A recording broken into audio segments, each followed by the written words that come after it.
The palace courtyard was silent now, but the echo of that command still lingered in the air, heavy as smoke after a fire. It had not been shouted. It had not needed to be. Leave me alone. 3 words. Controlled. Cold. Final. Prince Louis stood beneath the stone archway, his back straight, his hands clenched just enough to betray the storm beneath his composure. The winter light caught the edge of his uniform, tracing gold along the seams, but his face remained in shadow, not from the sun, but from what he had just witnessed. Across the courtyard, Camilla had frozen. For the first time in years, authority had reached forward and been rejected. The camera drifts slowly across the palace grounds. Falat motion. Guards remain at attention. Statues in red and gold. Discipline holds the line. But something fundamental has fractured. Moments earlier, this place had been a theater of order. Now it was a fault line. The incident itself had unfolded with brutal efficiency. No raised voices. No public spectacle. Just precision and pain. A junior palace aide, barely into his second year of service, had been intercepted near the eastern corridor. The charge was procedural, a breach of protocol, a failure to follow sequence. Nothing criminal, nothing treasonous. Yet the response had been swift, too swift. The guard on duty, Sergeant Halden, had seen it all. He stood now at the perimeter, boots aligned with the marble's edge, eyes forward, jaw locked. Years of training told him not to move, not to react, not to think. But memory does not obey rank. He had seen the aide's shoulders stiffen when the order was given, had heard the sudden stillness, the kind that comes just before something irreversible, and then the sound, a baton striking flesh. Once, then again, not excessive by regulation, but unmistakably punitive. What lingered was not the act, but who had authorized it. Camilla had not intervened. She had watched. Prince Louis had arrived just as it ended. He had not raised his voice.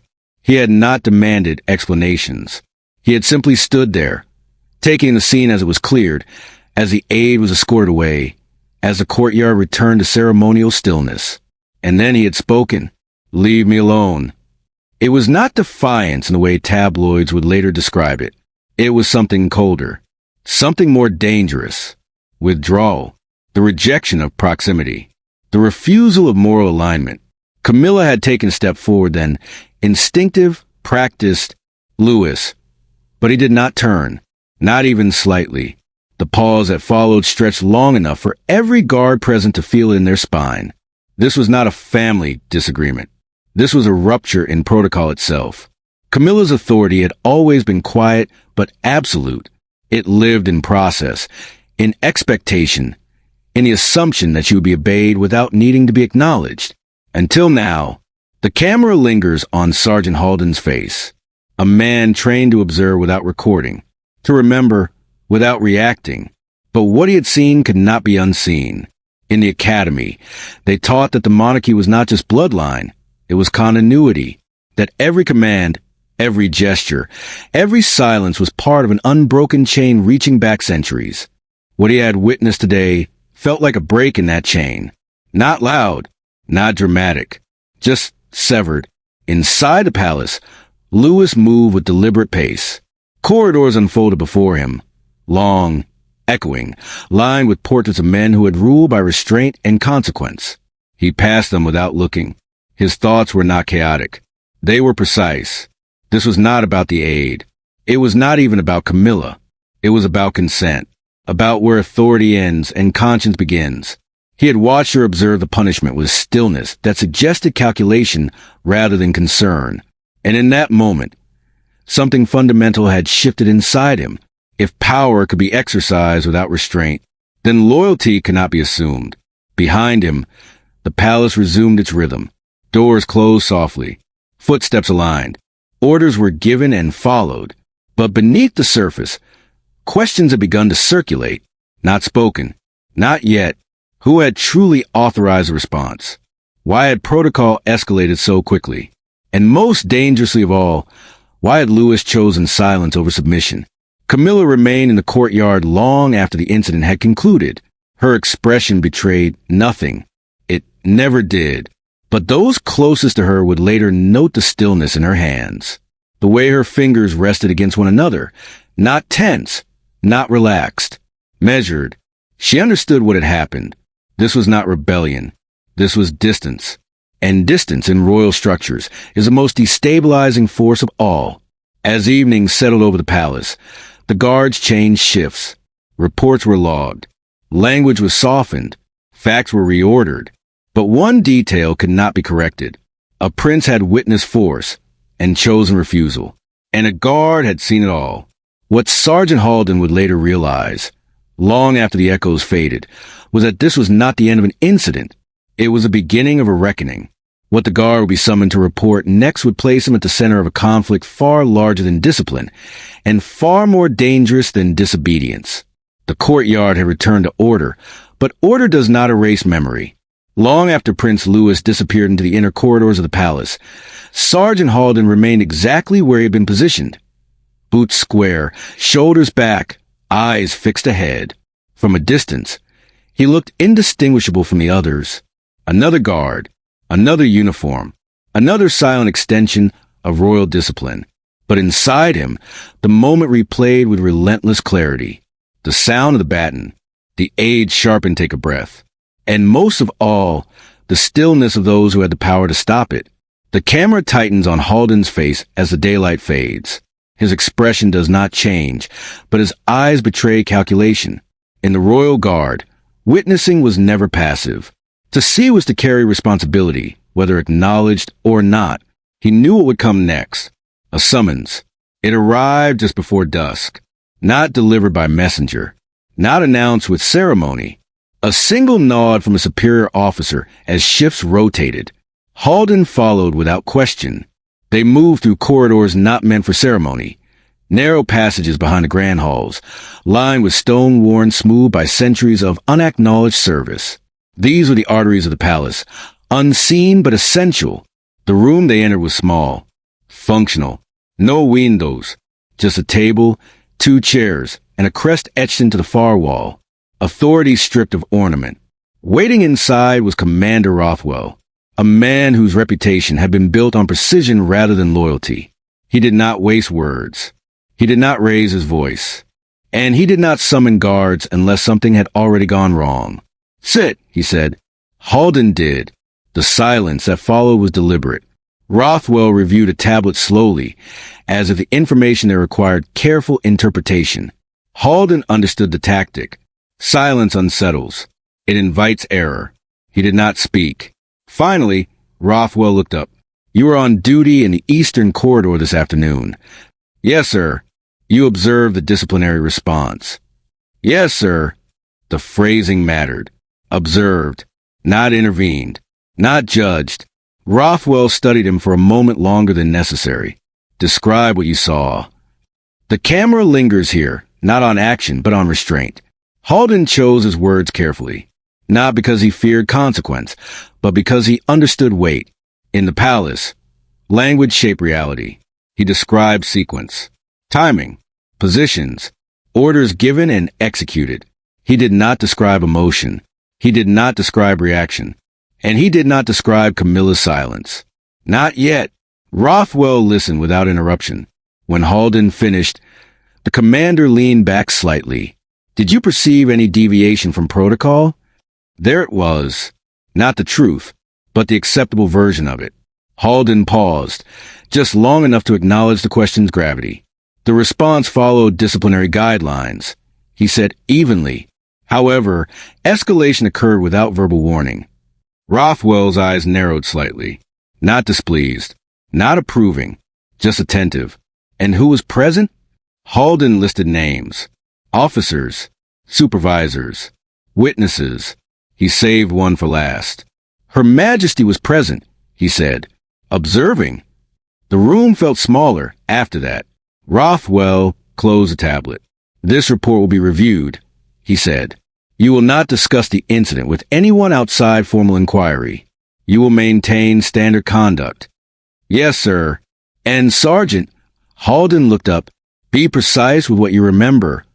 Rothwell continued. "Memory has a way of becoming inconvenient." Halden understood. This was not an order to forget. It was an instruction to be careful.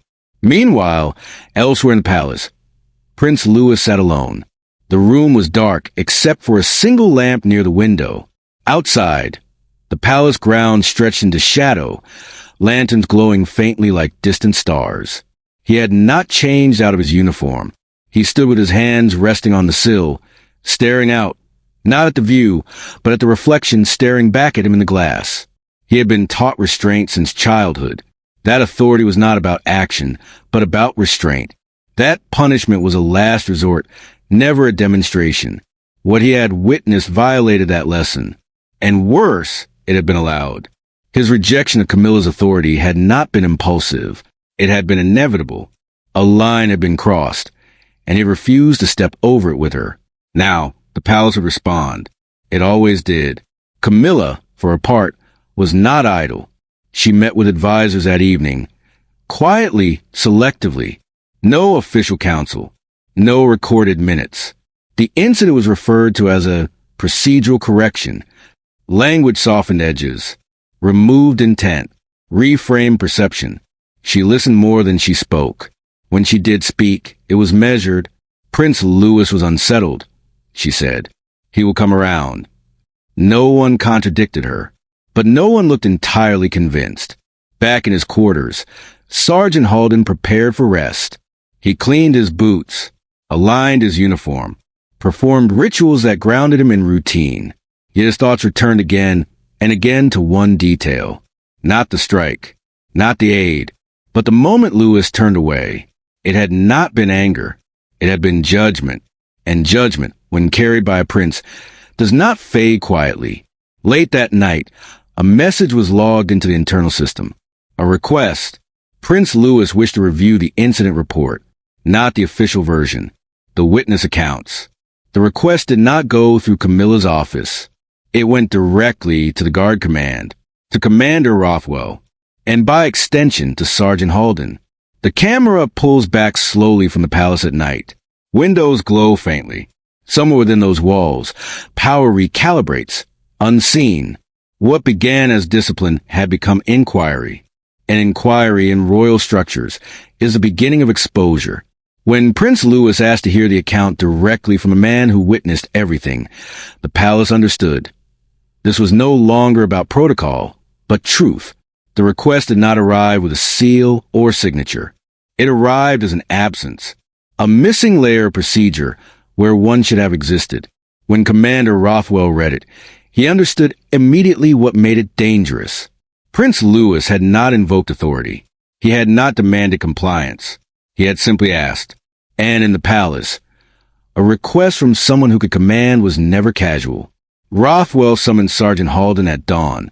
The meeting room was different this time, larger. Windows opened to the eastern gardens, where the morning light softened the stone and gave illusion of calm. The contrast felt intentional. 2 chairs stood near the center. No table between them. Rothwell gestured for Halden to sit, then remained standing himself. You are to speak with the prince, he said, privately. No qualifiers, no guidance. Just that. Halden nodded. Understand this, Rothwell continued. You are not being asked for opinion. You are being asked for recollection. Yes, sir. And Sergeant, Rothwell paused. You will not be protected by ambiguity. The meaning was clear. Truth, once spoken, does not retreat. Prince Louis received him in a study rarely used for formal meetings. Books lined the walls, histories, not biographies. Account of reigns defined not by spectacle, but by consequence. The room smelled faintly of old paper and polish. Louis stood when Halden entered. That alone unsettled him. The prince did not offer his hand. He did not sit immediately. He simply looked at Halden with an intensity that suggested this moment mattered more than either of them could yet articulate. Thank you for coming, Louis said. Not for your service. Not for your duty. Just coming. Halden inclined his head. There was no preamble. Louis spoke first. I want you to describe what you saw, he said. Not what was recorded. Not what was decided afterward. What you saw. The camera stays close here, not for spectacle, but for precision. This is not interrogation. It is examination. Halden felt the familiar tension of rank and presence, but beneath it, something else. Permission. He began carefully. He described the corridor, the aide's posture, the timing of the command, the absence of verbal warning, the execution of force. He did not dramatize. He did not soften. When he reached the moment Camilla entered his account, he hesitated, not from fear, but from gravity. She was present, he said. She did not intervene. Lewis did not react, but his jaw tightened almost imperceptibly. Did she authorize it? Lewis asked. The question was not accusatory. It was surgical. Halden chose his response with precision. No direct order was given within my hearing, he said, but her presence altered the chain of restraint. Lewis closed his eyes briefly. That was enough. The silence that followed was not empty. It was heavy with recognition. Lewis turned toward the window, looking out over the gardens. Morning birds moved through hedges trimmed into obedience. They learn quickly, he said quietly, when silence becomes approval. Halden did not respond. He was not invited to. Lewis turned back. Do you believe what happened was necessary? Halden felt the weight of the question shift. This was no longer about observation. It was about judgment. He answered honestly. No, sir. The word landed between them. Clean, unembellished, irreversible. Lewis nodded once. Thank you, he said. That will be all. Halden stood, saluted, and left. But as he reached the door, Lewis spoke again. You did the right thing, he said. Not loudly, not ceremonially, just enough. When Halden returned to his post, the palace felt different. Nothing had changed on paper, but alignment had shifted. Truth had been spoken where silence had once been expected. Camilla was informed of the meeting that afternoon, not by Lewis, by the system. She listened without visible reaction as the details were relayed. When it ended, she dismissed the aide and remained alone. For the first time since the incident, she did not attempt to reframe it. Instead, she considered. Lewis had not challenged her publicly. He had not accused. He had bypassed. And in doing so, he had asserted a different kind of authority, one rooted not in command, but in conscience. That evening, Prince Louis drafted a statement, not for release, not for record, a declaration of principle. He did not send it, not yet, because what followed would determine whether the palace still recognized the difference between power and legitimacy. The camera pulls back through the study as night falls again. One witness had spoken, one prince had listened, and one authority had been quietly questioned. The decision Louis would make next would force the palace to choose between preserved control and exposed truth. Silence in the palace was never empty. It carried intention. It carried warning. And now, it carried consequence. After meeting with Sergeant Halden, Prince Louis withdrew, not in isolation but in restraint. He attended scheduled appearances. He responded when addressed. He upheld every visible obligation of his role. To the outside eye, nothing appeared amiss. But those who understood the language of power recognized the shift immediately. Louis was no longer engaging. The camera moved slowly through the palace corridors as footsteps echo, measured, controlled. Doors close softly. Conversations end just a second too early. Information begins to travel more carefully, as though the walls themselves had learned to listen. This was the weight of silence. Camilla felt it first in council. Discussion continued, but responses arrived slower. Advisors phrased their words with increased caution. When decisions were proposed, eyes flicked briefly toward the empty chair that traditionally belonged to Louis. He had not refused to attend. He had simply not been asked. And that omission spoke volumes. Camilla understood what this meant. Influence does not always diminish through confrontation. Sometimes it erodes through absence, through the quiet withdrawal of moral alignment. That was far more dangerous. Meanwhile, Sergeant Halden noticed a change in subtler ways. Routine inspections felt tighter. Instructions arrived with sharper edges. The guard command emphasized neutrality, over and over again, as if repetition might erase memory. Halden said nothing, but he watched, and he listened. The palace was recalibrating. Late one afternoon, Lewis returned to the study where he had spoken with Halden. The camera lingers on the room, unchanged, orderly, restrained. The same books, the same window, the same stillness. But Lewis was not the same man who had stood there days earlier. He opened the statement he had drafted and read it again. It was not an accusation. It was a boundary, a reaffirmation of principle, that authority without restraint corrodes legitimacy, and that silence in the face of excess becomes complicity. He folded the paper carefully and placed it back into the drawer. Not yet, because once spoken, it could not be withdrawn. Camilla, for her part, prepared her own response, not to Lewis, to the institution. She met with senior officials and reframed the incident again, this time not as discipline, but as misinterpretation. Emphasis was placed on stability, on continuity, on preventing internal fracture. Her language was precise. She did not deny what happened. She neutralized it, and in doing so, she revealed her strategy. Containment. The tension between them remained unspoken, but it shaped everything. They crossed paths only once. In a corridor near the central hall, there was no audience, no guards within immediate earshot. Camilla slowed her pace slightly. Lewis did not. Lewis, she said. He stopped, but did not turn. We will speak, she continued. In time. Lewis answered calmly. Time is what allows these things to settle into precedent. He turned then, for the first time since the courtyard. His expression was composed, but distant. And precedent, he added, is how systems reveal what they tolerate. Camilla held his gaze. Neither raised their voice. Neither stepped closer. Power remained suspended between them, untested, unresolved. That night, the palace lights dimmed as usual, but behind closed doors, preparation had begun. Files were reviewed. Testimonies were categorized. Language was adjusted. Someone had authorized escalation. Someone had allowed silence to function as approval. And now, someone would have to answer, whether publicly or quietly. Sergeant Halden received another notice. Not a summons, an advisory. His account might be referenced in an internal review. He read it twice, then once more. This was no longer about witnessing. It was about consequence.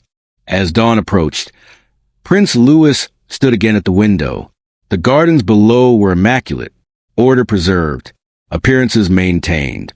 But beneath that surface, lines had been drawn, not with words, with restraint, with silence, and with a quiet refusal to let power pass unexamined.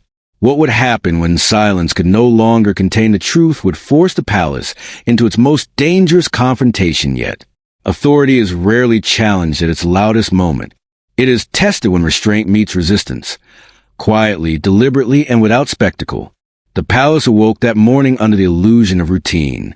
Schedules remained intact. Ceremonial duties progressed without interruption. To the outside world, continuity held firm. Inside, the structure strained. Prince Louis had made a decision, not to accuse, not to expose, but to act within the rules that power itself claimed to honor. The camera follows him to the palace halls as he walks with measured pace toward the council chamber. No entourage, no announcement, just the unmistakable presence of intent. The council chamber was already occupied when he entered.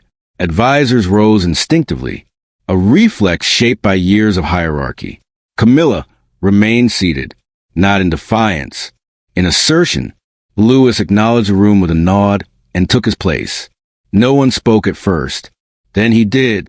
I am requesting a formal internal review, Louis said evenly, regarding the disciplinary incident in the eastern corridor. The words were calm, but their impact was immediate. A request made publicly within the system could not be dismissed without consequence. Camilla responded without hesitation. The matter has been addressed, she said, procedurally and appropriately. Louis did not argue. He asked a question. By which standard? The room shifted. Advisors exchanged brief glances, not because the question was improper, but because it was precise. Camilla answered carefully. By established disciplinary protocol. Louis nodded once. And moral restraint? He asked. The silence that followed was not accidental. It was defensive. The camera cuts briefly to Sergeant Halden, on duty elsewhere in the palace, unaware of the exact words being spoken, but acutely aware of the tension now permeating every corridor. He felt it in the way orders were delivered. Shorter, sharper. Authority, when questioned, tightens its grip. Back in the chamber, Lewis continued. Aid misconduct does not justify physical escalation without warning, he said. And presence without intervention is not neutrality. Camilla's expression remained composed. Are you suggesting misconduct on my part? She asked. Lewis met her gaze. I am stating that silence has weight. The line landed heavily, not as accusation, as principle. The advisors shifted uncomfortably. This was no longer a procedural discussion. It was a philosophical one. And philosophy, when introduced into power structures, destabilizes certainty. Camilla spoke again, slowly. You are asking this institution to question its own mechanisms. Lewis answered simply, yes. The meeting did not end in resolution. It ended in deferral. A review would be considered. Language would be drafted. Committees would be consulted. The machinery of governance moved, not forward, but sideways. But the challenge had been issued, and it had been heard. After the session, Lewis walked alone again. He did not look back. He had not won, but he had forced recognition. That was enough for now. Camilla remained behind. She listened as the room emptied. Then she stood. For the first time since the incident, her composure showed strain. Not in expression, but in posture. Authority had not been overthrown, but it had been tested. And tests, once introduced, invite repetition. That evening, Sergeant Halden was informed that his testimony would be formally archived. No edits, no reinterpretation, just recorded. He understood what that meant. History had begun to take notes. The palace settled into night once more. Lights dimmed, guards rotated, silence returned. But this silence was different. It was no longer a shield. It was a question. As the palace prepared to formalize what had been challenged, the true cost of restraint and the price of control were about to be revealed. Control does not shatter all at once. It fractures in measured lines, visible only to those trained to notice stress before collapse. In the days following the council session, the palace entered a state of procedural overdrive. Reviews were announced but not defined. Meetings multiplied without outcome. Language became more cautious, more defensive, more circular. This was not resolution. It was containment. The camera drifts through offices where documents are revised mid-sentence, where advisors speak in hypotheticals instead of decisions. Authority had not been undermined, but it had been forced to justify itself. And justification is the beginning of exposure. Prince Louis remained disciplined in his conduct. He did not press publicly. He did not seek allies. He waited. Waiting, in systems built on command, is its own form of pressure. Those around him felt it. They spoke more carefully in his presence. They chose their words as if each carried consequence beyond the moment. Louis listened more than he spoke. And when he did speak, it was never about the incident directly. It was about standards. Camilla observed the shift with calculated restraint. She allowed the review to proceed, but controlled its pace. She approved transparency, but defined its scope. Every concession was designed to maintain equilibrium, but equilibrium requires trust. And trust had been unsettled. She noticed it in the smallest gestures. Advisors who once nodded automatically now hesitated. Decisions once accepted without comment now invited clarification. The structure still stood, but its foundation was being examined. Sergeant Halden's role, meanwhile, had quietly expanded. He was not elevated in rank. He was not reassigned. He was referenced. His testimony circulated in controlled channels, cited in discussions where his presence was not required. But his words were. That is how influence moves in institutions. Not through visibility, through citation. One afternoon, a senior official approached him in a corridor, not formally, almost casually. You were thorough, the man said. That is appreciated. Halden nodded. He understood the subtext. Thoroughness is praised when truth is inconvenient, but necessary. inside the palace archives. The incident was no longer isolated. Comparisons were being drawn. Past disciplinary actions. Patterns of escalation. Instances where presence replaced oversight. Nothing damning on its own. But together, they form context. Context is what turns incidents into questions. Prince Louis reviewed a preliminary summary late one evening. The camera stays close as his eyes move across the page, not scanning but absorbing. The language was cautious, balanced, defensive in its neutrality. But the facts were intact. That mattered. He closed the file and leaned back. This was no longer about Camilla alone. It was about whether the institution could correct itself without being forced. Camilla received the same summary. She read it in silence. Then again, her expression did not change, but her stillness deepened. The review had not condemned her, but it had removed the assumption of infallibility. That was the fracture. That night, the palace was quieter than usual. No announcements, no sudden movements, just waiting. Those who held power sensed a shift first, not as threat, but as instability. And instability demands response. By morning, a decision had been made, not yet public, but irreversible. A formal address would be prepared, not to admit fault, but to reassert authority, while appearing to acknowledge concern. It was a delicate balance, and a dangerous one. Sergeant Halden was informed of the upcoming address, not as participant, as context. He understood what that meant. His words would shape what could be said, and what could not. As dawn broke over the palace, Prince Louis stood once more at the window. The fracture had not widened into collapse, but it had spread. And when control begins to fracture, those who rely on silence to maintain it must decide, to tighten their grip, or to let go. When the palace finally chose to speak, the words meant to restore control would instead ignite its most revealing moment yet. The day of the formal address arrived with all the ceremonial precision expected of the palace. Falat hung motion. Guards stood like statues along the hallways. Courtiers moved with exact timing, as though rehearsing for a performance that could not fail. But beneath the polished surface, tension simmered. Every eye in the room sensed it. Every gesture was weighed. Authority, once assumed, now had to justify itself publicly. Camilla entered the hall first, composed and deliberate. She carried the confidence of decades. Yet even she could not control the subtle undercurrents. The whispered anticipations, the glances that lingered too long, the small movements that revealed thought. Prince Louis arrived shortly after, escorted but unaccompanied by advisors. He did not take a seat immediately.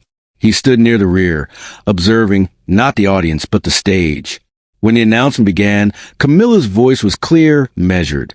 The palace recognizes the events of the Eastern Corridor as regrettable. Measures are being implemented to ensure adherence to both protocol and moral oversight.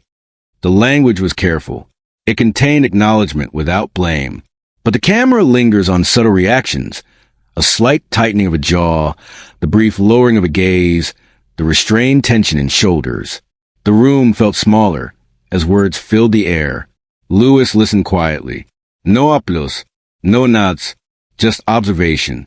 Every word from Camilla was a test of loyalty, of alignment, of principle. What followed next was unintentional, but undeniable. Camilla continued. The palace remained committed to upholding discipline, order, and the legacy entrusted to us for centuries. The phrasing, meant to reassure, betrayed a blind spot. Presence without intervention. Authority unexamined. Silence interpreted as consent. Every advisor present felt it, and every guard knew it. The camera shifts briefly to Sergeant Halden, positioned near the back. His face remains neutral, but inside, he registers a subtle truth. The statement, while appearing complete, exposes a gap between intended authority and practiced morality. Louis did not interrupt. He waited, a pause deliberate. Then, calmly, he stepped forward. Order and discipline, he said, his voice quiet but firm, cannot substitute for conscience.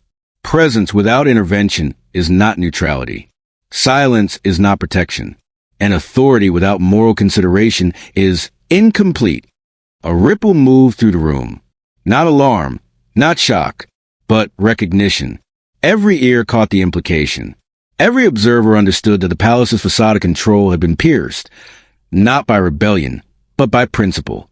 Camilla's expression remained controlled, but her hand tightened slightly around the lectern. Advisors adjusted in their seats. The camera captures a subtle tension, the shift in alignment, imperceptible yet absolute. Lewis continued, "We are not here to punish recklessness, nor to disrupt tradition.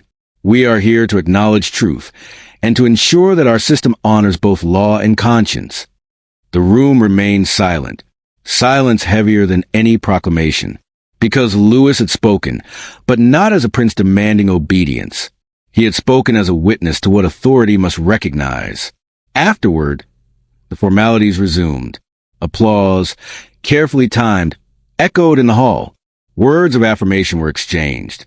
Protocol continued. The palace remained standing, outwardly unchanged. But inside, walls had shifted. Structures had been questioned. The line between obedience and conscience had been drawn clearly, in public, in front of those trained to uphold control. Sergeant Halden returned to his post that evening with a weight heavier than before. He had witnessed a public assertion of principle, a moment that would echo in internal reviews, in whispered recollections, in every future decision. Camilla retreated to her chambers later, alone. She did not speak. She allowed herself a long moment of stillness. Every leader experiences moments when control is revealed to be less absolute than imagined. This was one of hers. Lewis, meanwhile, stood once more at the window overlooking the gardens. The sun dipped below the horizon, casting long shadows across the palace grounds. For the first time in days, he allowed himself to feel the quiet satisfaction of truth, spoken without confrontation. Authority had been tested. Silence had been broken. And the palace, though outwardly unshaken, had witnessed a fracture that could no longer be ignored. The ripple of Lewis's words would soon force action behind closed doors, revealing alliances, loyalties, and betrayals previously hidden beneath centuries of ceremonial control. The palace never truly sleeps. Long after the grand hall emptied, after the formal address had concluded, corridors remain active with quiet movement. Doors opened softly, whispers traveled through keyholes, and footfalls measured the weight of what had been said and what had been left unsaid. Camilla convened a private meeting of her senior advisors. The chamber was small, its walls lined with dark wood, shadows stretching across the floor. No guard were present. There was no audience. Here, words were weapons, and silences could be sharper than any decree. The princess overstepped in a way that cannot be ignored. She began, voice calm, measured, but each syllable carrying an imperceptible edge. His challenge is not public defiance.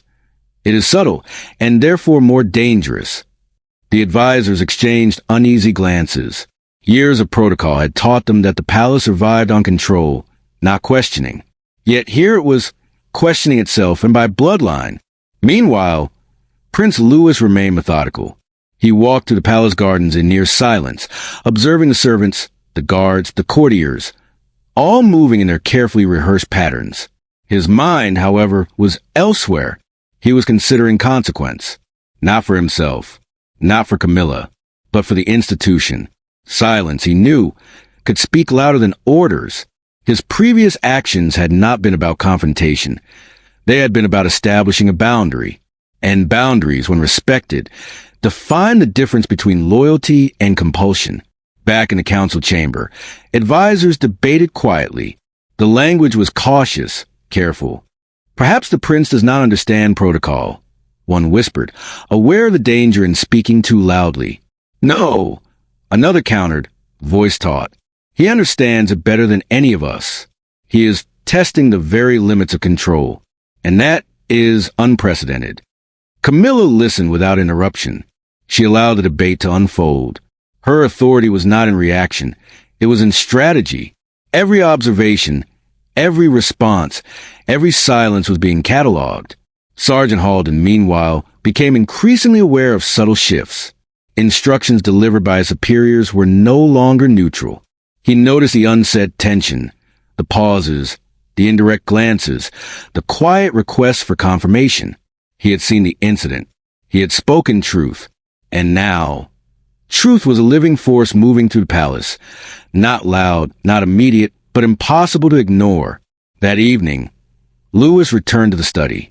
The room was empty, except for the faint scent of old paper and polished wood. He opened the statements he had drafted, reading each line slowly. They were not accusatory.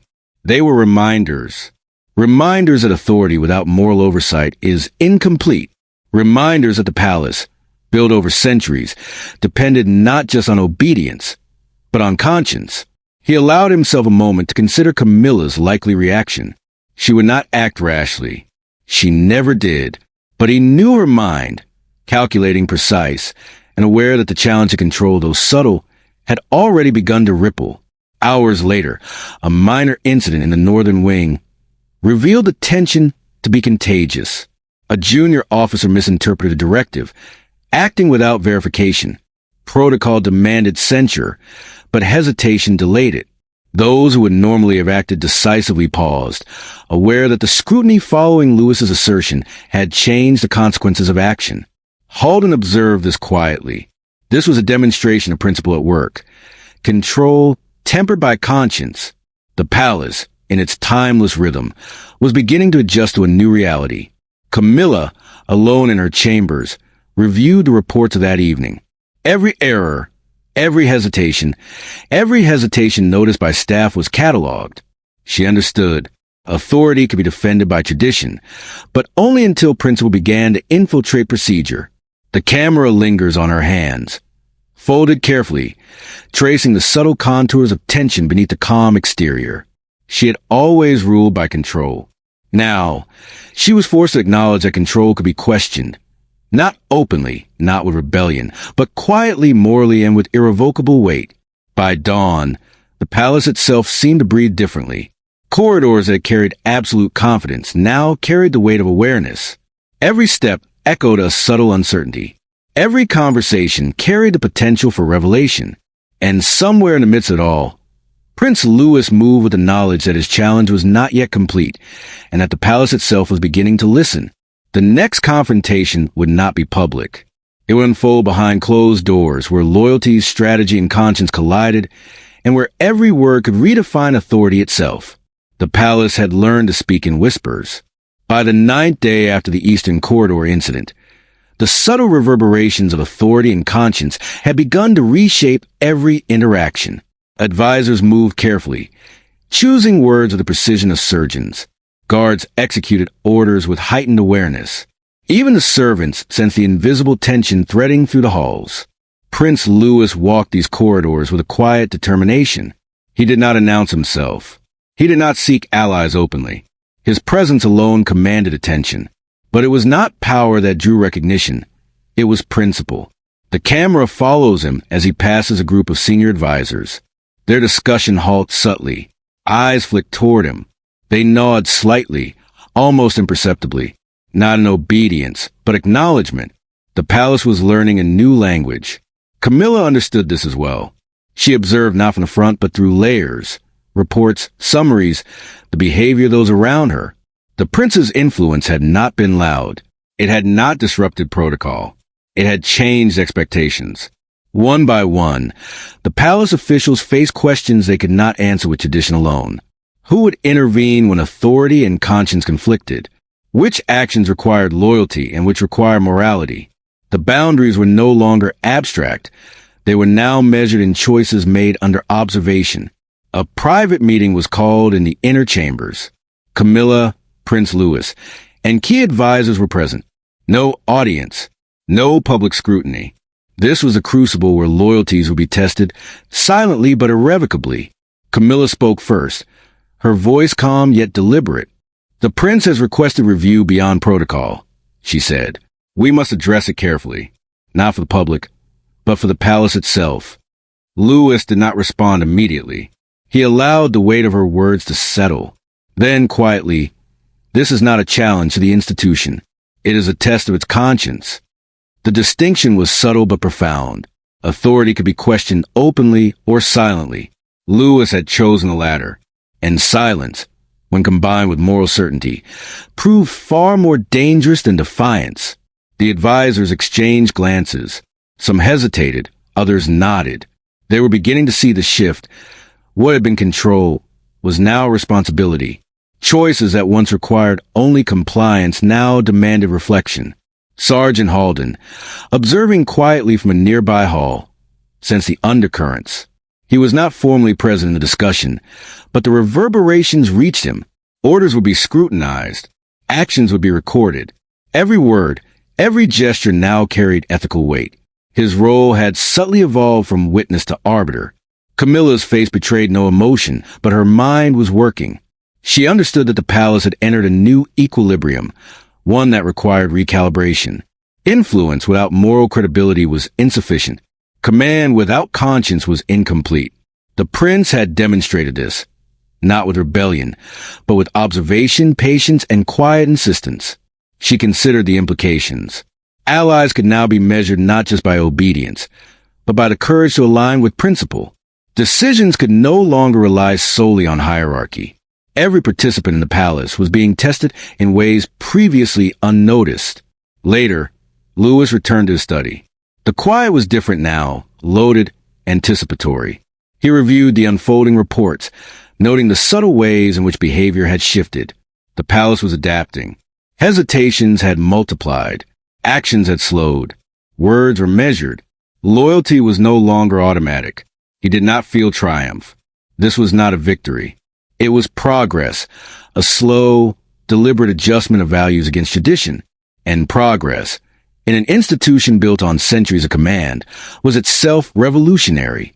Camilla, in her chambers, drafted her response. Not for the public, not even directly for Lewis. It was a message to the institution. Control remained, but it must now coexist with conscience. Every official would have to navigate this balance carefully, lest loyalty be confused with compliance. The camera lingers on her hands as she writes, deliberate strokes tracing lines that would shape perception. Authority could survive confrontation, but authority tested by principle required adaptability, not suppression. By the end of the day, the palace had realigned itself subtly. Norms persisted, ceremonies continued, and appearances were maintained. Yet beneath the veneer, loyalties had shifted. Officers and staff alike understood that alignment with principle was now as important as alignment with hierarchy. Sergeant Halden returned to his post, aware that the role of witness had expanded. History was no longer abstract. It was lived. Every observation mattered. Every decision counted. The next moment, when confrontation could no longer be deferred, would force the palace and its leaders to reveal not just their authority, but the true measure of their conscience. The palace had never felt heavier. The corridors carried more than footsteps. They carried expectation, apprehension, the unspoken tension of weeks now coalescing into consequence. Every glance measured intent. Every gesture was loaded with meaning. Authority, once unquestioned, now stood exposed to principle. Prince Louis moved through the halls with deliberate calm. He had not summoned attention.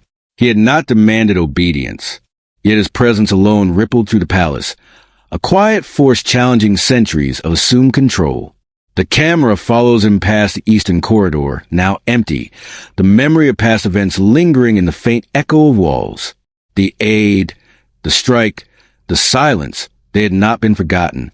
They had been observed, catalogued, and now their weight was returning in the form of reckoning. Camilla had anticipated this moment. She had prepared statements, managed advisors, rehearsed phrasing. Yet even her calculation could not erase the human element, the moral dimension that Lewis had exposed. The inner council chamber filled quickly. Key advisors, senior officials, and the royal guard were present. All recognized the gravity. This was no longer procedure. This was accountability. Camilla spoke first. We are here to review the events that occurred in the eastern corridor and to ensure that the palace maintains both discipline and moral integrity.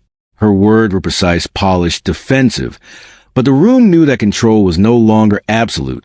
Authority had been questioned, publicly and privately, and now the palace had to reconcile the truth. Lewis stepped forward. His tone was calm, yet carried a weight that demanded attention. Discipline alone does not define leadership, he said.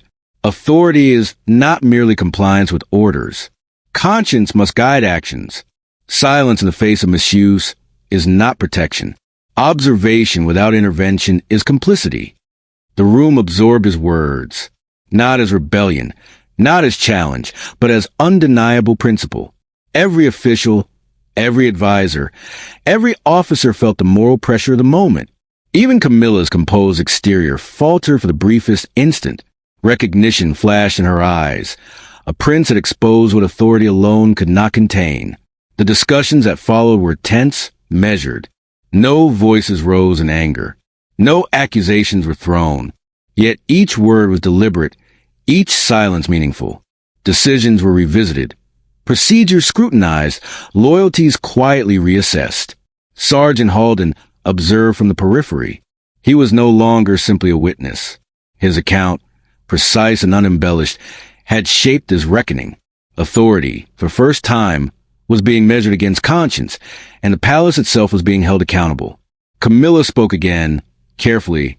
The palace will implement safeguards to ensure that protocol aligns with moral responsibility. Orders must reflect judgment, not merely procedure. Lewis nodded once. The acknowledgement was quiet, yet profound. He did not need more. Principle had been recognized. Authority had been held to account. Later that evening, the palace fell into relative calm. Guards resumed their positions. Advisors returned to duties. Ceremonial schedules continued. Appearances remained intact. Yet beneath the surface, everything had changed. Loyalties were no longer assumed. Obedience was no longer automatic. Every action, every command, every silence would now carry moral weight. Sergeant Halden returned to his quarters, understanding that history was being written, not in public statements, but in quiet conscience. He had witnessed an institution evolve in real time. Guided by principle over tradition, Prince Louis stood at his window once more, the evening sky stretching over the palace gardens. The last traces of sunlight reflected in the marble below. He did not feel triumph. He felt resolution. Control had been challenged. Silence had been broken. Authority had been confronted by conscience. And in that confrontation, the palace had survived. Stronger, perhaps, but fundamentally changed. He allowed himself a long, steady breath. The reckoning was complete. For now, the palace would continue its daily rhythms. But those who bore witness knew the truth. Authority without conscience is fragile, and loyalty measured by principle cannot be ignored. The lessons of the Eastern Corridor would echo through the halls for generations to come. The palace, outwardly serene, carried a new tension in its bones. The Eastern Corridor incident, once dismissed as procedural misfortune, had now become a symbol of unseen power shifts. Every corridor, every chamber, every hall whispered its presence in the actions of those who walked within. Prince Louis moved deliberately through the palace grounds. His presence no longer relied on ceremonial weight or formal authority. The quiet assertion of principle had reshaped expectations. Eyes followed him not because he demanded attention, but because his calm determination demanded respect. The camera drifts past the guard station along the outer gates. Even they, the most disciplined among them, carried a subtle shift in posture. A pause, a measured step, a glance beyond routine orders. Tiny signals of awareness that the palace itself had changed. Camilla, meanwhile, worked behind closed doors. She reviewed reports, monitored the alignment of advisors, and calculated every step carefully. The recognition of Louis's challenge had not been lost on her. Authority could still prevail, but it required adjustment. Trust now had to be earned, not assumed. She convened a private session with key aides. "We cannot ignore the implications," she said. Her voice was calm, but firm. "The prince has made clear that authority and conscience are intertwined. We must navigate carefully. Misalignment will no longer be tolerated quietly." Advisors nodded, some reluctantly, others with genuine apprehension. Control had been questioned, and questioning in the palace is a dangerous but necessary force. Sergeant Halden remained a quiet observer. He had become more than a witness. He was now a custodian of principle. Orders arrived with subtle caution. Instructions were debated internally before execution. Every action carried weight beyond its immediate purpose. The palace, trained in obedience, was learning to pause, to consider, not simply to act. In the hallways, Whispers began to spread. Not rumors. Not defiance. Observations. Notes. Tiny adjustments in behavior that hinted at new calculations. Power, it seemed, had become accountable to morality. Lewis convened his own quiet council, not public, not formal. A select few were invited, advisors whose judgment he trusted implicitly. Discussions were held about maintaining the palace's stability while ensuring integrity. Each recommendation balanced discipline with conscience. He reminded them, authority without moral responsibility cannot endure. Discipline without conscience fractures silently. Silence is not protection. It is complicity. The words were deliberate, echoing, respected. His calm clarity carried weight stronger than any command. That night, Camilla walked the corridors alone. She reflected on the subtle but undeniable shift she had observed. Hesitation where certainty had once ruled. Scrutiny where obedience had been automatic, and questions posed not in rebellion, but in principled curiosity. The palace had survived, yet its internal architecture had shifted. Power remained, but it was now tempered.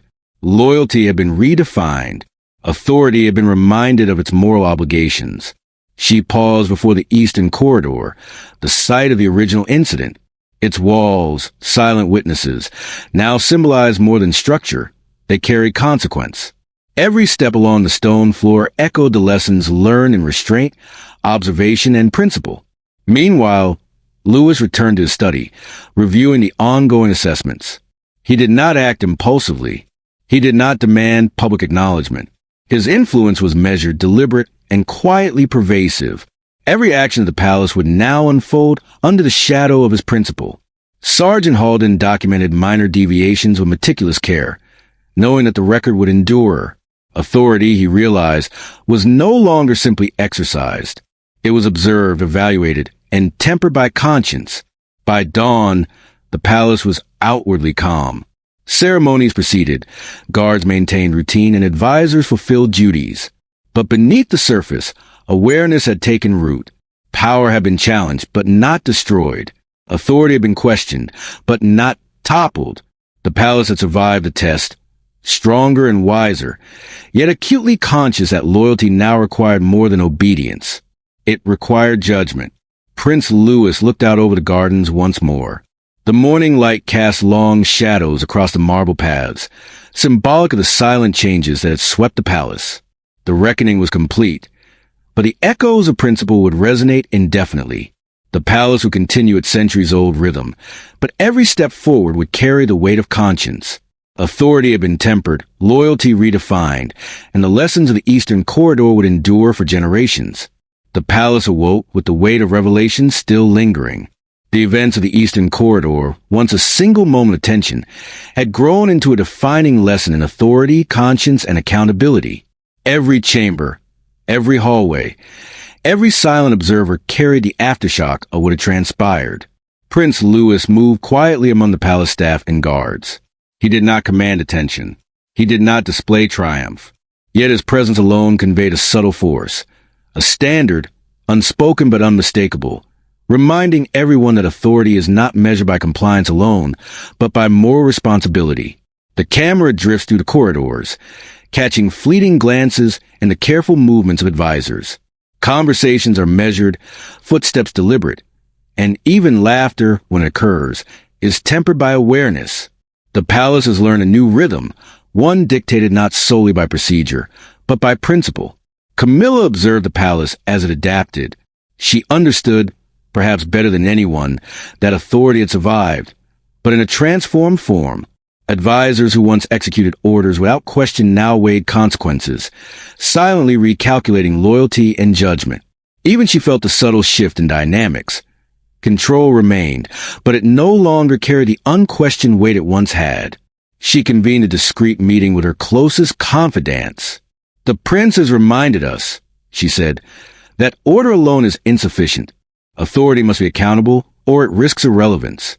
Her voice was calm, but the implication was sharp. Every word, every action, every silent acknowledgement of principle had changed the internal landscape of the palace. Sergeant Halden, now recognized as a witness and keeper of the palace's moral record, continued his duties with heightened awareness. Every directive he received, every report he filed, was influenced by the lessons of the corridor incident. Authority had evolved into a system where conscience mattered as much as procedure. He watched junior officers hesitate where they might once have acted impulsively, advisors weigh their words with new care, and guards execute commands with tempered precision. Change had come quietly, but undeniably.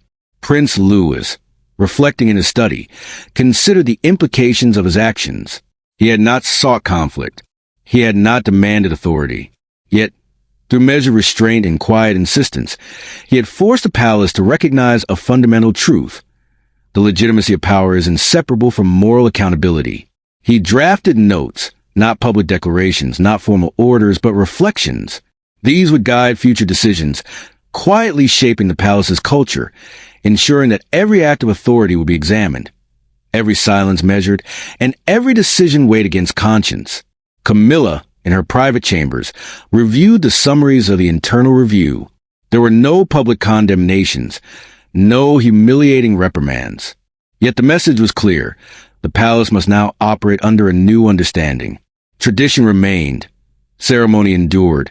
But moral oversight had been etched into the institution's fabric. Her reflection was quiet but firm. Authority had survived, but its survival depended on acknowledging the limits of power and the responsibilities that accompany it. The palace resumed its ceremonial routines. Guards marched, courtiers attended audiences, and advisors conducted councils. To the outside eye, life appeared uninterrupted. Yet beneath the surface, every action carried a subtle weight, a conscious awareness that obedience alone no longer defined loyalty. Sergeant Halden, walking through the halls late at night, paused before the eastern corridor. Its stone silent witnesses now held more than history. They held a lesson. He ran his fingers lightly along the wall, acknowledging the moment that had forever reshaped the palace's understanding of authority and conscience. Prince Louis stood once more at the window, overlooking the gardens. The sun rose slowly, illuminating paths that had been carefully tended, reflecting light off marble surfaces that had long symbolized power. He did not feel victory, nor did he feel dominance. He felt resolution. The quiet satisfaction that principle had been recognized, that authority had been held accountable, and that the palace itself had been transformed. For the first time in weeks, he allowed himself a deep, steady breath. The palace had endured the test. Control had been questioned, loyalty redefined, and authority tempered by conscience. And the echoes of the Eastern Corridor would resonate in the halls of power for generations to come. The palace would continue to function. Ceremonies would proceed, and life would appear unchanged. Yet beneath the surface, the lesson endured. Authority without conscience is fragile, and loyalty measured by principle is a foundation upon which true power rests. The palace, having weathered weeks of subtle tension and moral reckoning, now moved with a new kind of rhythm. Nothing was broken, yet everything had changed. Corridors that had once echoed only protocol now resonated with the awareness of conscience. The lessons of the Eastern Corridor had settled quietly, like sediment after a storm. Prince Louis walked through the gardens at dawn. His footsteps disturbed dew on the neatly trimmed hedges, a reminder that even the smallest actions leave traces. He did not pass guards or advisors with a nod or a glance. They watched him, yes, but with a different understanding, one of respect rooted not in fear or obligation, but in recognition of principle. The camera drifts over the palace's high windows, capturing courtyards now bathed in gentle morning light. Servants move with measured diligence, guards patrol with silent vigilance, and the courtiers whisper softly, always aware that power and conscience now walk side by side. Camilla, in her private chambers, allowed herself a moment of reflection. Weeks of careful observation, of subtle recalibration, had brought her to a realization. Authority could survive challenge, but only when it adapted. Power alone was no longer sufficient. It required accountability, restraint, and moral consideration. She instructed advisors to draft new protocols, not to limit authority, but to integrate oversight and ethical checks into every decision. The change was quiet, subtle, invisible to public eye, but unmistakable to those who live within the palace walls. Sergeant Halden, walking the same corridors he had observed during the incident, now carried a sense of purpose beyond routine duty. His testimony had initiated a ripple, and though he had not sought influence, he understood its consequences. Authority now had a moral lens applied to it, and every action, every command, every moment of silence carried the weight of accountability. He paused before the eastern corridor, tracing the worn edges of the stone with a thoughtful hand. The memory of the incident lingered, not as grievance, but as lesson. Discipline had been upheld, yes, but so had principle, and in that balance, the palace had endured. Prince Louis returned to his study, reviewing the final summaries of the internal review. The palace had acted cautiously, maintaining appearance and decorum, while subtly implementing changes behind the scenes. Every advisor, every officer, every guard had been reminded that loyalty now required more than compliance. It required judgment. He did not record triumph.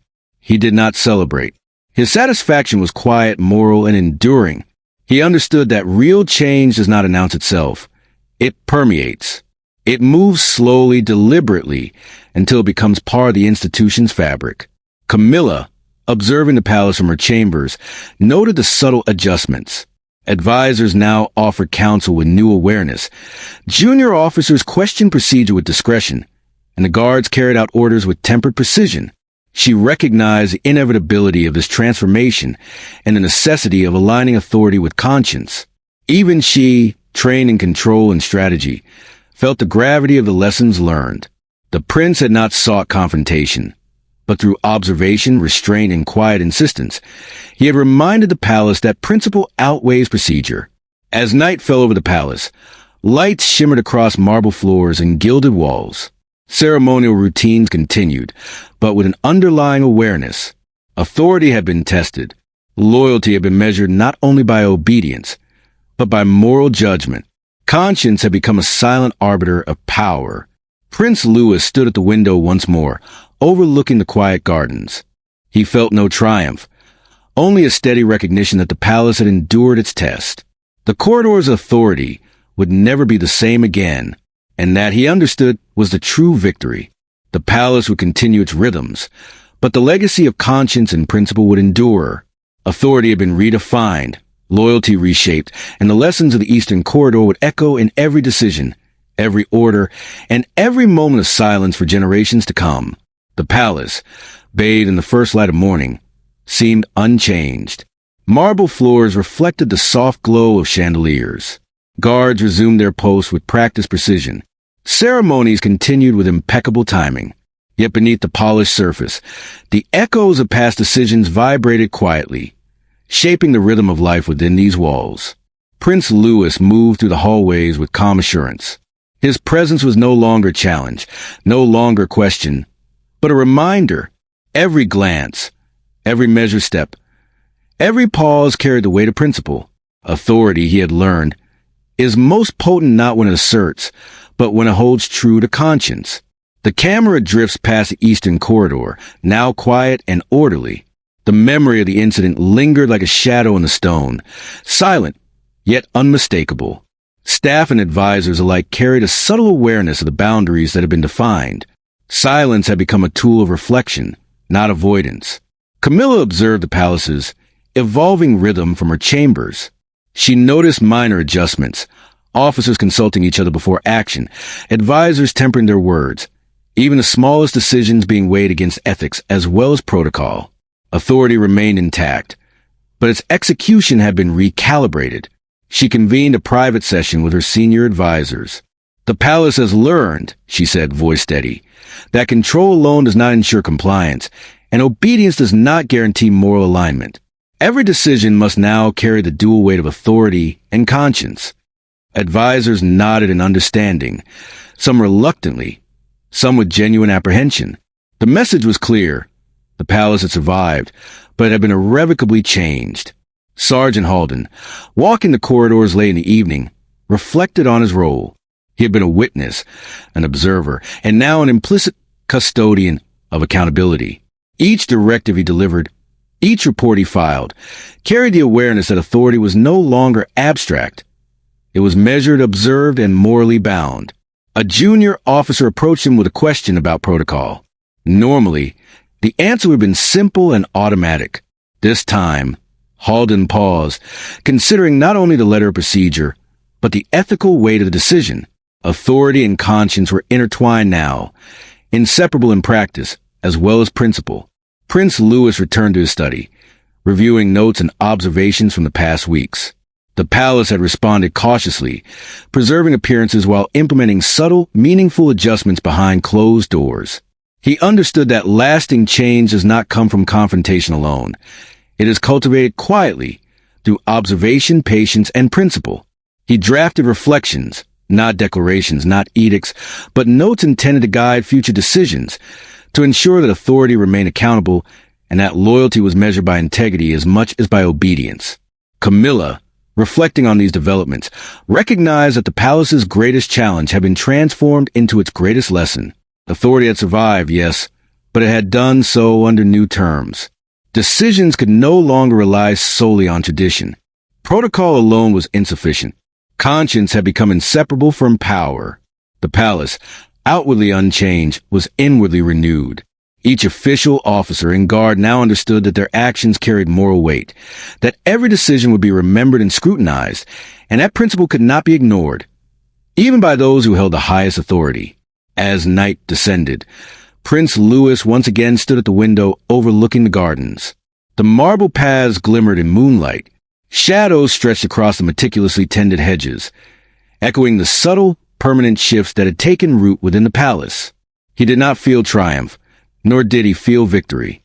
What he felt was certainty, that authority had been tested, conscience had been recognized, and the palace had endured in a form stronger, wiser, and more morally grounded than before. The lessons of the Eastern Corridor, quiet yet profound, would resonate in every future decision. Authority had been reshaped, loyalty redefined, and the palace now carried the enduring weight of conscience alongside command.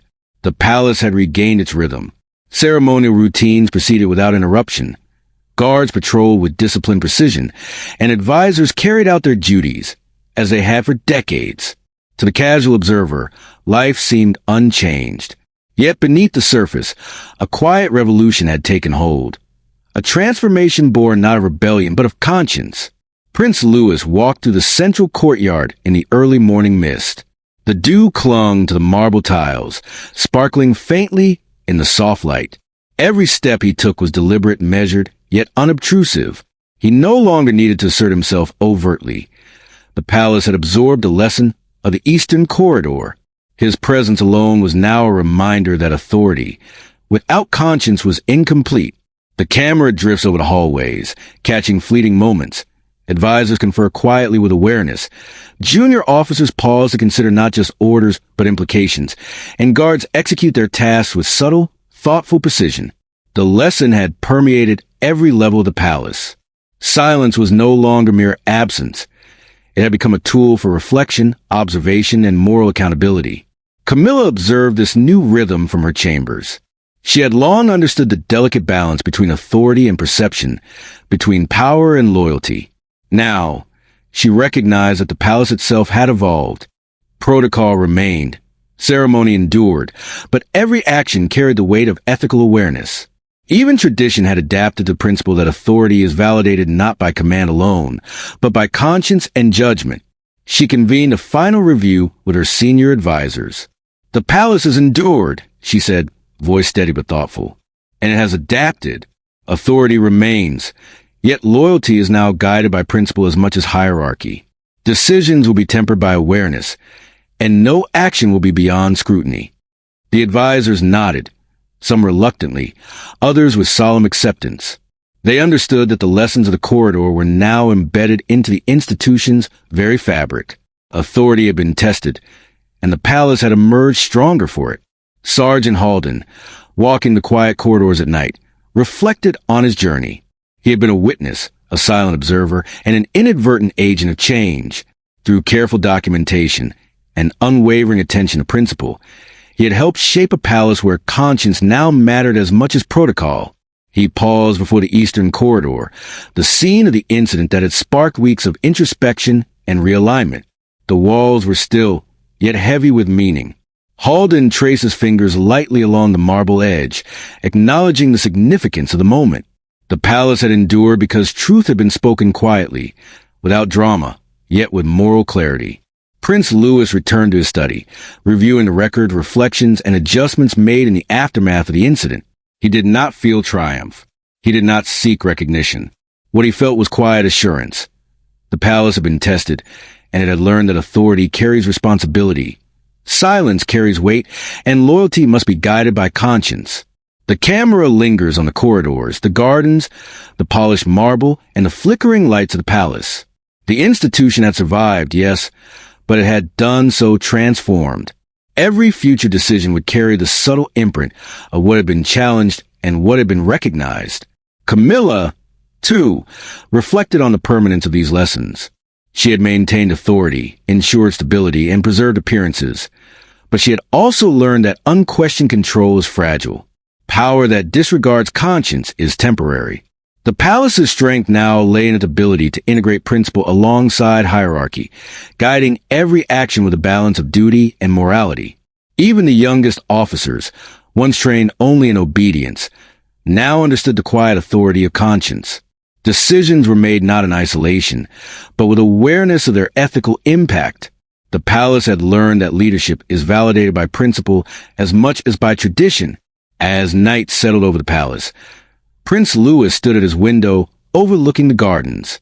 The moonlight glimmered on marble paths, casting long shadows over the carefully tended hedges. He breathed in the quiet of a palace transformed, aware that what had been a single incident, a moment of excess and silence, had now become a lesson that would echo for generations. Authority had been tested, silence had been measured, and loyalty had been redefined. The palace, outwardly unchanged, had endured its reckoning, but the moral clarity that had emerged ensured that it would never be the same again. The eastern corridor would remain silent, yet eternal in memory, a reminder that true power is inseparable from conscience, and that the lessons of restraint, principle, and moral courage shape the legacy of every institution. The palace appeared unchanged to any observer walking through its gilded halls. Ceremonies continued on schedule. Guards maintained their posts with flawless precision. Courtiers carried out their duties with customary grace. Yet beneath this seamless facade, an unseen transformation had taken root. Every action, every word, every silence was now subtly tempered by conscience as well as protocol. Prince Louis moved deliberately through the inner courtyards. The morning sun glinted off marble pathways, casting long shadows that stretched toward the stone walls. He did not demand recognition, and he did not seek admiration.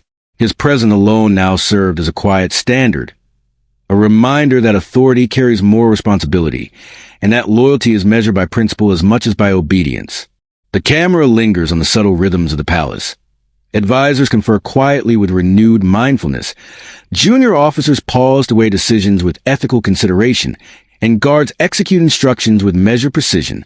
Every corner of the palace now bore the invisible imprint of the Eastern Corridor incident, a lesson in restraint, observation, and integrity. Camilla observed this transformation from her chambers. For decades, she had ruled with absolute control, relying on hierarchy, protocol, and tradition to ensure stability. Yet now she recognized that authority alone was insufficient. A palace that disregards conscience may survive in the short term, but it risks erosion from within. She convened a private session with her closest advisors. "The palace has endured its test," she said, voice calm but measured. "Yet endurance alone is not enough. Authority must coexist with moral responsibility, and every action, every directive, must reflect both. Loyalty is no longer blind. It is guided by principle." The advisors exchanged glances. Some were hesitant, some thoughtful. They understood the subtle shift. The palace remained intact, but it had been irrevocably changed. Principle now guided the execution of authority. Sergeant Halden continued his duties with a quiet sense of purpose. He had been a witness, a documenter, and an inadvertent catalyst for transformation. His meticulous attention to detail had allowed the palace to acknowledge truth without chaos, to integrate accountability into its routines, and to align authority with conscience. He paused at the eastern corridor, tracing the edges of the stone walls with care. The memory of that night, the strike, The silence, the moral tension, remained vivid, but was no longer a source of fear or conflict. It was a lesson, etched into the fabric of the palace, ensuring that authority would never again be exercised without reflection. Prince Louis returned to his study, reviewing notes from the internal reviews and observing subtle changes across the palace. Actions were tempered. Decisions were weighed. Protocol had become inseparable from conscience. He did not seek accolades or recognition. This was not victory, but stewardship. The palace had survived its moral reckoning and had emerged more resilient, more thoughtful, more principled. Camilla, reflecting quietly in her chambers, acknowledged a subtle but undeniable transformation. Authority had been preserved, yes, but in a way that required balance and discernment. The palace's strength now rested not only on tradition, hierarchy, or ceremony, but on the integration of conscience into the execution of power. Even the youngest officers, once trained solely in obedience, now understood the weight of principle. Every directive carried ethical significance. Every decision demanded reflection, and every moment of silence became an opportunity for assessment. Authority, once absolute, had been reframed. Loyalty, once unquestioned, had been refined by morality. The palace at night was serene, but alert. Moonlight gleamed on polished floors, casting shadows over corridors that had borne witness to tension, reckoning, and transformation. The lessons of the Eastern Corridor were no longer a fleeting memory. They had become the silent framework guiding every step, every word, every action within these walls. Prince Louis stood at his window, observing the gardens below. The hedges were perfectly trimmed, the marble paths immaculate. Yet it was the subtle, unseen changes that brought him the greatest assurance. Control had been tested, conscience had prevailed, and loyalty had been refined. The palace endured, not merely as an institution of tradition, but as a living framework of principle. He allowed himself a long, steady breath. The transformation was complete, quiet but irreversible. The palace had learned that true authority is inseparable from conscience, and that legacy is built on the integrity of those who wield power with moral clarity. The palace would continue its centuries-old rhythms, but beneath every ceremony, every command, and every moment of silence, the lesson endured: authority tempered by conscience, loyalty guided by principle, and power exercised with moral awareness formed the foundation of enduring leadership. The palace, now bathed in the golden light of dawn, carried a serenity unlike any before. Marble corridors reflected the rising sun, ceremonial flags swayed gently in the morning breeze, and the distant clatter of guards' boots echoed softly across the courtyards. To any observer, the palace appeared as it always had, majestic, orderly, impervious. Yet beneath the surface, everything had shifted. Weeks of tension, quiet confrontations, and moral reckonings had transformed this ancient institution. The Eastern Corridor incident, once a moment of chaos, had become a turning point, a test of conscience that reshaped authority, loyalty, and the very definition of power. Prince Louis moved through the gardens in measured silence. Dew sparkled along the hedges, and the marble paths glimmered in the early light. He did not seek recognition, nor did he assert dominance. His presence alone served as a quiet reminder. Authority is most meaningful when guided by principle, and loyalty is strongest when grounded in moral clarity. Camilla, observing from her chambers, reflected on the subtle but undeniable transformation of the palace. For decades, she had ruled with control and precision, relying on hierarchy and tradition to maintain order. Yet she now understood that the true strength of an institution lies not in obedience alone, but in the alignment of authority with conscience. She convened her senior advisors one final time, not to issue orders, but to acknowledge the lessons learned. The palace has endured its test, she said, and it has emerged stronger. Authority alone is insufficient. Every decision, every directive, every action must be guided by conscience as well as protocol. Loyalty is no longer blind. It is principled. The advisors listened, some nodding reluctantly, others with quiet acceptance. They understood that this was more than policy. It was the permanent imprint of integrity on the palace itself. Sergeant Halden, moving through the corridors late at night, reflected on his role in the transformation. He had been a witness, a chronicler, and a subtle catalyst for change. His meticulous attention to detail, His unwavering commitment to truth had ensured that authority and conscience were aligned. The palace had survived its moral reckoning and had become a living institution of principle. He paused at the eastern corridor, the site of the incident that had sparked weeks of reflection and realignment. Its walls were silent witnesses, yet heavy with significance. Here, control had been tested. Here, conscience had been recognized. And here, loyalty had been redefined. Prince Louis returned to his study, reviewing reports, reflections, and subtle adjustments made in the palace. Actions were now tempered, decisions weighed carefully, and silence had become a tool for observation and moral judgment. The palace had learned that the true measure of power lies not in command alone, but in the integrity with which authority is exercised. Even Camilla, once an unyielding symbol of control, now understood the quiet transformation. Authority remained, yes, but its execution required balance, discernment, and principle. The palace's legacy, she realized, would be defined not by obedience alone, but by conscience, courage, and moral clarity. The camera drifts through the halls one last time. Advisors confer in hushed tones. Junior officers carry out instructions with deliberation, and guards maintain their posts with renewed awareness. Every action, every gesture, every moment of stillness carries weight. The palace is outwardly unchanged, yet inwardly it pulses with awareness, integrity, and the enduring influence of principle. Prince Louis stood at his window, looking over the gardens. The sun had fully risen, casting long shadows across the meticulously tended grounds. He did not feel triumph, nor did he seek it. What he felt was assurance. The quiet, steady knowledge that the palace had endured its trial and emerged morally stronger. Authority had been tested, silence had been measured, and loyalty had been refined. The eastern corridor, once the site of conflict, now stood as a monument to transformation. Its stones, silent and unassuming, carried a message for generations to come. Power is incomplete without conscience, authority without principle is fragile, and loyalty guided by integrity endures beyond ceremony, hierarchy, or tradition. Sergeant Halden documented his final notes of the incident and its aftermath. The palace, he reflected, had survived because its leaders recognized the importance of moral accountability. Principle had been asserted quietly, yet its effects were undeniable. Every future decision would carry this legacy, every action measured against the benchmark of conscience.